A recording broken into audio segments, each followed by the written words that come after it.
Oh, barato lo controla camera.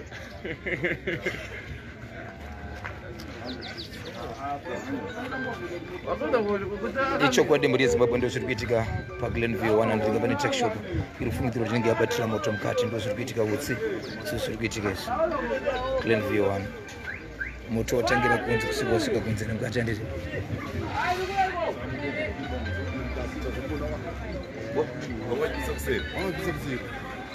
utsi kuratidza kuti ndikuti moto kuratidza kuti kutotsvika mukati chaitika muri yeZimbabwe ndechekuti pane vanhu vanga vachipisa marara panapa vapisa marara panapa pamuri kuona apa saka mazen'e ari kuratidza kuti atsva mazen'e atsva anditika aita kuti moto udziise zvinhu zviri mukati dzinoratidza kuti zvatotsva saka izvozvo utsi hwese wamuri kuona uri kubuda mukati umusha paGlenview 1 apa paGlenview 1 anditika Zimai moto uri pasi.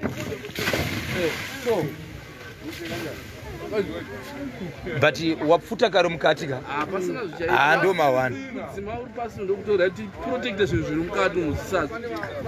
Kana vambura zvinobatsira. panodiwa inonzi mvura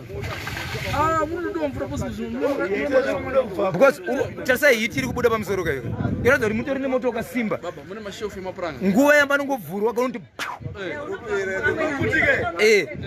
nguva inovhurwa pa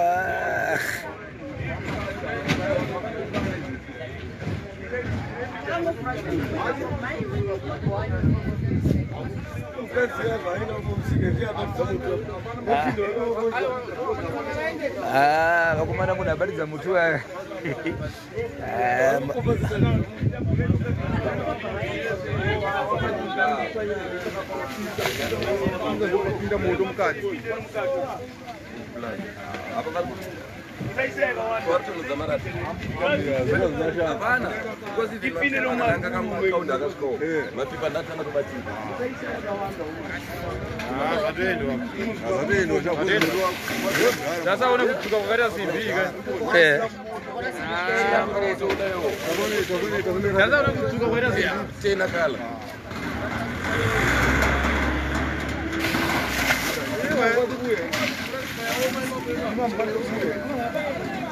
andikona yarikira kunze ati mukati muri kupisa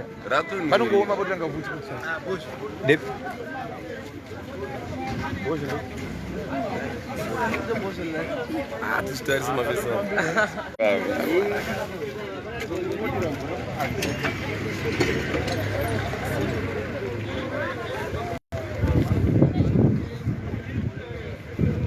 ichokwadi ndo zviri kuitika paGlenview 1 apa ndiri